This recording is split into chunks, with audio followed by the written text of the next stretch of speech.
अस्सलाम वालेकुम नाज़रीन, सुराब खदाब से मुखातिब है। नाज़रीन, अफगान बॉर्डर की सूरत बहुत ज़्यादा ख़राब है और ये तालिबान पता नहीं किससे पट्टी पढ़ कर आए हैं और ये क्या कर रहे हैं और हम क्या कर रहे हैं, हमारी डिप्लोमेसी क्या कर रही है, हमारी सफारतकारी क्या कर रही है, ये आपके सामने रख देते हैं। लेकिन सबसे पहले नाज़रीन मुरीद के नाज़रीन सुलग रहा है, वहां से धुआं निकल रहा है और ये धुआं सबको सफोकेट कर रहा है। और मैं हकीकत आपको बता रहा हूँ, बताया जा रहा है कि लिस्टें तैयार की जा रही हैं, लिस्टों के अंदर नाम डाले जा रहे हैं, फलाने ने प्रोपेगेंडा किया, फलाने ने ये किया, फलाने ने वो किया। ये सब एक झूठ है, मकारी है इस मुल्क के अंदर नाज़रीन।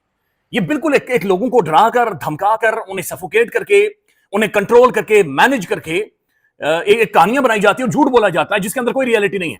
आप अंदाजा लगाएं नाज़रीन, 50 घंटे हो चुके हैं, 50 घंटे हो चुके हैं। मुरीद के अंदर क्या खौफनाक एक डेवलपमेंट हुई है उसके बारे में कोई इतलात नहीं है, कोई क्लैरिटी नहीं है, कोई खबर नहीं है, कुछ भी हमारे सामने मौजूद नहीं है। इधर की खबर है, उधर की खबर है, इधर की खबर आई, उधर की खबर आई, कभी एक साफी शुरली छोड़ देता है, मेरे वो जरा ये बता रहे, मेरे वो जरा ये बता रहे। भाई 50 घंटे हो चुके हैं, ना साद रिजवी का पता है, ना अनस रिजवी का पता है। जो इस मजहबी जमात है इसके जो कारकुन है वो कह रहे हैं हमें लाशें नहीं मिल रही। समा टेलीविजन पाकिस्तान का prime news channel, Aleem Khan Istehkam Pakistan का करता धरता, इस्तेकाम पाकिस्तान का नाज़रीन ठेकेदार अलीम खान साहब, उनका न्यूज चैनल अभी मैंने आज ट्यून इन किया, लगाया हुआ है, ये देख रहा हूं मैं, समा टेलीविजन। वहां पर बाकायदा ऐसे प्रोग्राम किया गया है और उस प्रोग्राम में यह बताया जा रहा है कि मुरीद के अंदर 700 लाशें गिराई गई, 700 बंदूक की जिंदगियां नाज़रीन वहां पर छीनी गई हैं। मैं इस मजहबी जमात का हामी नहीं हूं, मैं सख्त तरीन इनके खिलाफ हूं। मैं ये समझता हूं कि इन्हें यहां तक पहुंचना ही नहीं चाहिए था। इन्होंने सबकी जिंदगी खतरे में डाल दी है। ये मजहब के ठेकेदार बने हुए हैं, हार्ड लाइनर्स हैं नाज़रीन, लोगों को मार देते हैं, लोगों की जिंदगी बर्बाद करते हैं, उनकी प्रॉपर्टीज को नुकसान पहुंचाते हैं, आग लगा देते हैं। तो ये चीज तो अपनी जगह पर मौजूद है और इसके खिलाफ रियासत को बहुत पहले एक्शन लेना चाहिए था। आज भी अगर ये कानून के दायरे में रहते हुए रियासत एक्शन लेती है तो लेना चाहिए। लेकिन ये जो मुरीद के अंदर नाज़रीन कत्लेआम हुआ है, इसकी कोई क्लैरिटी आपके पास मौजूद नहीं है। अब कल का वीलॉग उठाकर देखें मोहतरम हामिद मीर साहब का। मीर साहब ये कह रहे हैं कि पाकिस्तान के तमाम तर प्राइम टेलीविजन को हिदायत थी कि भाई आपने इसके ऊपर बातचीत नहीं करनी। पाकिस्तान के तमाम तर मीडिया को, साथियों को हिदायत थी कि भाई आपने कोई इंटरव्यू नहीं करना, कोई रिपोर्ट नहीं करना, कोई सवाल नहीं पूछना।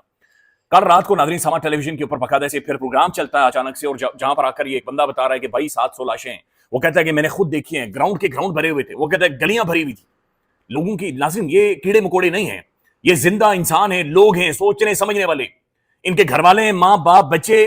और हबीब अकरम साहब ने अपने व्लॉग में ठीक कहा है, उन्होंने कहा कि जो शख्स मर्दमशुमारी के अंदर गिना जाता है या जो काउंट हो रहा है इस मुल्क के अंदर, नाज़रीन उसकी मौत के असबाब भी पता होने चाहिए, फिर एक क्लैरिटी होनी चाहिए। मैं देख रहा था एक वकील साहब बाकायदा से वो खड़े होकर बता रहे हैं कि ये 700 का नंबर भी गलत है। वो कह रहे 1300 से ज्यादा लोगों को गोलियां लगी और लोगों की जानें गई हैं। अब जो नाज़रीन मुख्तलिफ नंबर्स आ रहे हैं कि अब जो लोगों की जानें गई हैं ये सैकड़ों में है और एक बहुत बड़ी तादाद में नंबर है जो कि आ रहा है। वहां के लोग बोल रहे हैं मुरीद के अंदर, और यकीन माने ये चीजें सुलग रही हैं। ये इस तरह से पर्दा डाल ही नहीं सकती।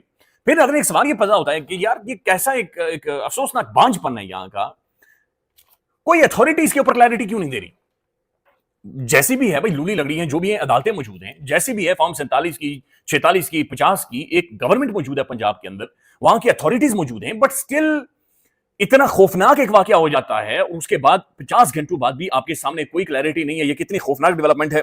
दूसरी जानिब नाज़रीन पाकिस्तान के दूसरे प्राइम टेलीविजन जियो न्यूज के ऊपर फैसल कामरान साहब हैं, ये डीआईजी ऑपरेशंस लाहौर, इन्होंने एक इंटरव्यू दिया और ये इससे ज्यादा खौफनाक जो कहानियां वो सुना रहे हैं। वो कह रहे हैं हमारे पास वीडियो सबूत मौजूद हैं कि साद रिजवी असल में मुंह छुपाकर वहां से भागा है, अनस रिजवी और साद रिजवी मुंह छुपाकर वहां से भागे हैं। वो कहते हैं हमने लोकेशन ट्रेस की हुई है और हम इनका पीछा कर रहे हैं और बहुत जल्द ये गिरफ्तार हो जाएंगे। 50 घंटे हो चुके हैं और इसके बाद पता नहीं बहुत जल्द ये कब होगा। वो कहते हैं बहुत जल्द ये कानून की गिरफ्त में होंगे। फिर उन्होंने कहा कि ना ये कोई सियासी जमात नहीं है, ये जथा है और ये तशद्दुद फैलाता है। मैं पहले भी इनके इसी तरह की कार्रवाइयां देख चुका हूं, बल्कि पहले भी मैं इनके खिलाफ मुख्तलिफ यानी जो इकदाम किए गए मैं उनका हिस्सा था। 2016, 17 और 2020 में मैंने खुद इन्हें हैंडल किया है। ये हमेशा से एक एग्जैजरेटेड फिगर बताते हैं, ये लोगों से गाड़ियां छीनते हैं, इन्होंने पुलिस वालों की गर्दनों में सीधी गोलियां मारी हैं। इन्होंने जनाब जो पेट्रोल के टैंकर थे वो जबरदस्ती अपने साथ लिए, फैमिलीज को गाड़ियों से निकालकर गाड़ियां अपने साथ शामिल की। जो ट्रैक्टर ट्रॉलीज थी जिनके अंदर ईंटें थी उन्हें पीस कर पत्थर बनाए और फिर गुलेलों से उन पत्थरों का भी इस्तेमाल किया और बंटू का भी इन्होंने इस्तेमाल किया है। वो जो नंबर बता रहे हैं वो कह रहे हैं कि 60 से ज्यादा पुलिस एहलकार बाकायदा से फारिग हो चुके हैं। यानी वो एक तो पुलिस ऑफिशियल की जान गई है, लेकिन 60 से ज्यादा पुलिस एहलकारों के बारे में वो बता रहे हैं कि जनाब वो इतना सीवियरली डैमेज्ड हैं कि वो पैरालाइज हो गए, पैरालाइज फॉर लाइफ हो चुके हैं। ये पुलिस बता रही है नाज़रीन।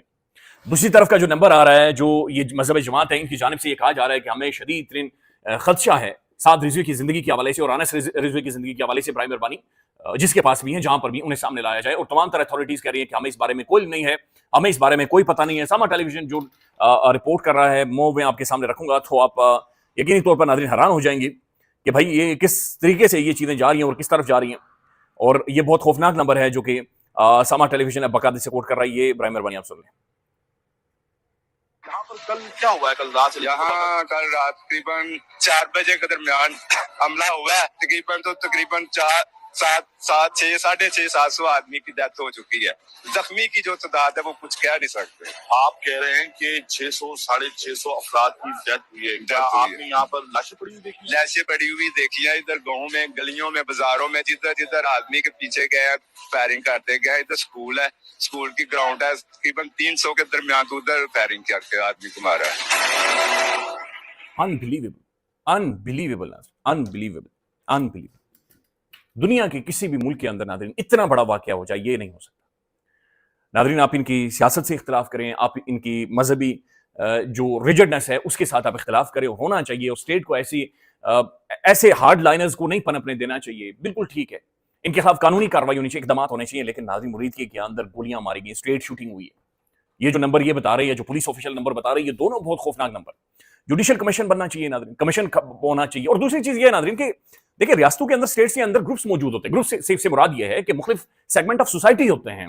आपके वुकला हैं, आपकी इंटेलिजेंसिया है, आपके टीचर्स हैं, आपके रिटायर्ड लोग मौजूद होते हैं, आपके पढ़े लिखे लोग, आपके पीएचडीज मौजूद होते हैं, लिबरल्स, प्रोग्रेसिव, कंजर्वेटिव। नाज़रीन ये मुख्तलिफ सेगमेंट से सोसाइटी बनती है, मुआशरा बनता है। और यही खूबसूरती होती है, ये डाइवर्सिफिकेशन, ये जो मुख्तलिफ सोच रखने वाले लोग होते हैं, यही मुआशरे को खूबसूरत बनाते हैं, मुल्कों को खूबसूरत बनाते हैं। लेकिन उनके अंदर एक चीज कॉमन होती है ना कि भाई एक के खिलाफ जुल्म होगा तो हम सारे बोलेंगे ज्यादती नहीं होनी चाहिए। ये कोई समझता है कि सोसाइटी ऐसी हो, बिल्कुल ठीक है, कोई समझता है ऐसी हो, बिल्कुल ठीक है। लेकिन एक चीज के ऊपर कॉन्सेंसस होता है पूरे सेगमेंट ऑफ सोसाइटीज का कि भाई जुल्म नहीं होने चाहिए, जिंदगी, राइट टू लाइफ महफूज होना चाहिए, जिंदगी इंसान की महफूज रहनी चाहिए। यहां पर लाशें गिरी हैं, यहां से नाज़रीन लाशें, जुल्म हुआ है, उस जुल्म की जो बदबू है वो हर तरफ फैली हुई है। खामोशी है, एक सन्नाटा है। वही शोले फिल्म, उसके अंदर वो जो मौलवी है उसका बच्चा मारा जाता है, मौलवी आता है, इमाम साहब आता है, भाई क्यों इतनी, वो आकर पूछता है ना कि इतना क्यों सन्नाटा है भाई। तो ये इतना क्यों सन्नाटा है, ये मुझे नहीं पता क्यों सन्नाटा है, मुझे नहीं पता क्यों खामोशी है।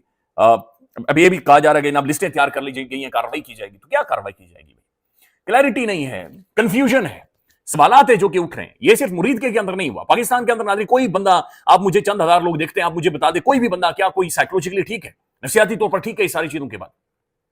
वेरी सैड, अभी तक नाज़रीन 50 घंटे बहरहाल गुजर चुके हैं और कोई क्लैरिटी आपके पास मौजूद नहीं है। जो नंबर्स आ रहे हैं वो और ज्यादा खौफनाक है। डिटेल्स आ रही हैं, चाहे पुलिस की जानिब से आए चाहे दूसरी तरफ से आए, ये दोनों बहुत ज्यादा खौफनाक है।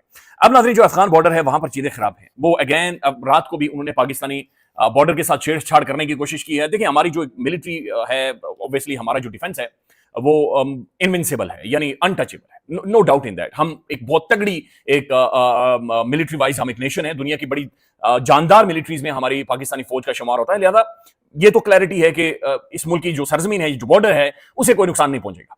लेकिन नाज़रीन जो अफगानिस्तान है ये बड़ा सेंसिटिव मामला है, ये सिंपल मामला नहीं है। अफगानिस्तान को नाज़रीन हम अपनी स्ट्रेटेजिक डेप्थ कहते हैं। और जो हमारी जो जियो पोलिटिकल एक स्टैंडिंग है ना दुनिया में, अफगानिस्तान के अंदर स्ट्रेटेजिक डेप्थ होना, या जो हमारी अफगानिस्तान बीइंग स्ट्रेटेजिक डेप्थ, ये उसे मैक्सिमाइज करती है। यानी हमारी जियो पोलिटिकल स्टैंडिंग इस चीज को मैक्सिमाइज करती है कि हमारा असर इस वक्त अफगानिस्तान के अंदर मौजूद है। मौजूदा जो तालिबान की गवर्नमेंट है, बीबीसी ने आज इसके ऊपर आर्टिकल लिखा हुआ है नाज़रीन, ये जब इख्तियार में आए तो इंडिया ने अपने तमाम तर जो सफारती मिशन थे वो निकाल लिए 4 शहरों से, और बाकायदे से इल्जाम लगाते रहे कि ये पाकिस्तान ने ये गवर्नमेंट बनाई हुई है। और ये जो मौजूदा तालिबान गवर्नमेंट है नाज़रीन, ये हमारी यूनिवर्सिटीज के अंदर, हमारे मदरसों से ये पढ़कर गए हैं, हमने इन्हें पाला पोसा है, यानी हमने इन्हें संवारा था। तो जब ये गवर्नमेंट आई तालिबान की तो बड़ी क्लैरिटी थी नाज़रीन, ये जाहिर है एक बड़ी क्लियर अंडरस्टैंडिंग थी कि हमारी जो डेप्थ है अफगानिस्तान के अंदर वो मजीद गहरी हो गई है। तो कम से कम हमारा जो एक बॉर्डर है, जो पाकिस्तान का सबसे बड़ा बॉर्डर है, जो अफगानिस्तान के साथ लगता है, वहां से हम कम से कम सिक्योर हो गए, हम बल्कि मजबूत हो गए, हम और ज्यादा स्ट्रांग हो गए। हमने सेलिब्रेट किया, चाहे प्राइम मिनिस्टर खान हो, चाहे ख्वाजा आसिफ साहब हो, एवरीबडी सेलिब्रेटेड के तालिबान की गवर्नमेंट आ गई है। फिर नाज़रीन उनकी मौजूदगी है, प्रेजेंस है पूरे अफगानिस्तान के अंदर से। अब जो उनका रूप निकलकर सामने आ रहा है, ये हमारा एक मैसिव डिप्लोमेटिक फेलियर है। हमें इस बात को मानना पड़ेगा कि हमारा खौफनाक किस्म का डिप्लोमेटिक फेलियर है। इस वक्त दुनिया जो आर्गुमेंट बाय कर रही है वो इंडियन आर्गुमेंट बाय कर रही है, चूंकि इंडियन मीडिया और उनकी जो मुख्तलिफ सेल्स हैं जो पाकिस्तान के खिलाफ प्रोपेगेंडा के तौर पर ऑपरेट करते हैं, फुली एक्टिव हैं, वो फुली उनसे उनके अंदर पैसा इंजेक्ट किए जा रहे हैं। मैं कुछ एक बनने लगा, मैं खबरें आपके सामने रखूं, आप हैरान हो जाए कि जो इंडिया इस मामले को जिस तरह से रिपोर्ट कर रहा है।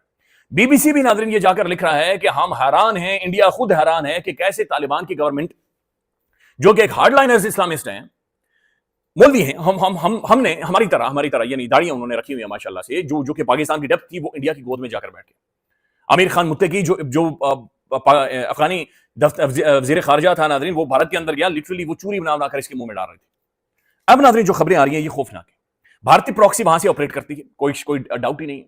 ये जो जंगली जानवर हैं ये वहां से ऑपरेट करते हैं और ये पाकिस्तानी फौज के जवानों को और पाकिस्तानी को टारगेट कर रहे हैं, पाकिस्तानी बॉर्डर्स को नुकसान पहुंचा रहे हैं। ये वहां से किसी ना किसी तरह से इन्वेड करने की मजीद कोशिशें कर रहे हैं, ये मौजूद है। बट ये जहां पर मिलिट्री ने डेटरेंस कायम कर दी है, you need a diplomatic effort. आपको डिप्लोमेसी के जरिए, बातचीत के जरिए इस मामले को हल करना है। मिलिट्री ऑपरेशन या जंग या कांस्टेंट कॉन्फ्लिक्ट में रहना ये सोल्यूशन नहीं है, यह हल नहीं है। लेकिन इसके बावजूद ये समझ नहीं आ रही। अब मैं एक चीज खबर आपके सामने रखता हूं जो कि बहुत परेशान कुन है। ये जो इन्होंने रात को भी कार्रवाई की है, अच्छा एक तो हमें ये कम से कम बेफिक्र होना चाहिए कि ये कर कुछ नहीं सकते, यानी इनके जो अब्बू हैं, इंडिया भी नहीं कर कुछ सका। लेकिन ये जो टेंशन है ये खौफनाक है। अफगान तालिबान और फितना अल खवारिज ने चमन में पाक अफगान दोस्ती गेट को अपनी तरफ से उड़ा दिया है। पाक फौज ने 3 हमलों को नाकाम बना दिया है। 15 से 20 अफगान जो तालिबान है वो मारे गए। यानी अफगानिस्तान की मिलिट्री बाकायदा से रोल प्ले कर रही है और इनकी जो मिलिट्री है वो किरदार अदा कर रही है।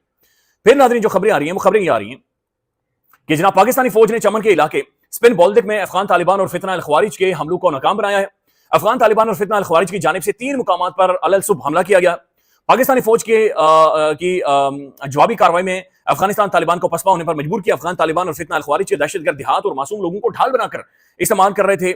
मुआसला इतलात के मुताबिक मौसूला इतलात के मुताबिक 15 से 20 अफगान तालिबान को हलाक कर दिया गया है। अफगान तालिबान और फितना अल खवारिज के दहशतगर्दों ने पाक अफगान दोस्ती गेट को अपनी तरफ से उड़ा दिया है। गेट को तबाह करना साबित करता है कि अफगान तालिबान तिजारत और मुकामी अमदरफ्त के हामी नहीं है। पाक फौज ने फितना अल खवारिज और अफगान तालिबान की गुज़श्ता रात कुरम सेक्टर पर हमले की कोशिश को भी नाकाम बनाया है। कुरम सेक्टर पर जवाबी हमले के दौरान अफगान तालिबान की 8 पोस्टें और 6 टैंक बमा अमला तबाह कर दिए गए हैं। पाक फौज ने कुरम सेक्टर में मुतादिद दहशतगर्दों को भी हलाक किया। तो ये हमारी मिलिट्री की कामयाबी है। लेकिन नाज़रीन हमने अपनी फौज को रेस्क्यू करना है, रेस्क्यू इन द सेंस के एक छतरी के तौर पर हमने अपना किरदार अदा करना है। हमने इन्हें इस बॉर्डर के ऊपर नहीं उलझने देना। इंडिया असर उठाकर खड़ा है, वो हमारे खिलाफ बाकायदा से एक एक्टिव वॉर के अंदर मौजूद है। We need a diplomatic solution. हमारी पॉलिटिकल पार्टीज को रोल प्ले करना पड़ेगा। नाज़रीन ये एक स्टेटमेंट आई है, बड़ी हौसला अफजा स्टेटमेंट है। ये जुनैद अकबर खान साहब की है। ये क्या वो फरमा रही है? ऑपरेशन की बात होती है तो मैं दोबारा कहता हूं कि इदारे तमाम पॉलिटिकल पार्टियों के साथ जो कि पीके में है उसके साथ बैठ जाए, लेकिन उन पॉलिटिकल पार्टियों के साथ उन अहदेदारों के पास जो आपस बैरियर हो। इस तरह से नहीं है कि जो सारी दिन वो कमांडर साहब की हाजिरी लगाते या सेफ हाउस की हाजिरी लगाते, तो वो पॉलिटिकल पार्टी जिसके रूट से वो पॉलिटिकल पार्टी जो अवाम में है, आप बैठ जाए, हल निकाले। मैं वादा करता हूं कि पाकिस्तान तहरीक इंसाफ आपके साथ खड़ी रहेगी। इंशाल्लाह ताला आपके जो भी फैसला होगा इंशाल्लाह ताला हम साथ देंगे। इस मुल्क के फायदे के लिए, इस सूबे के फायदे के लिए हम चाहते हैं कि हम आगे बढ़े। हम इकट्ठे होंगे तो मुल्क तरक्की करेगा। जुनैद अकबर साहब ने नाज़रीन क्लियरली ये कह दिया है कि भाई बैठें, डिस्कस करें, चीज़ों को हल करें, हम आपका साथ देंगे। We need a political solution as well. Military difference हमें कायम कर सकते हैं, किसी भी वक्त कायम कर सकते हैं। हमारा बहुत बड़ा एज है अफगानिस्तान के ऊपर, लेकिन हमने अपनी स्ट्रेटेजिक डेप्थ को, अपनी जो जियो पॉलिटिकल जो हमारी स्टैंडिंग है, जो उसे मैक्सिमाइज करती है, हमने इसे रोइन नहीं होने देना। ख्याल रखिएगा, अपडेट करेंगे। अल्लाह हाफिज़।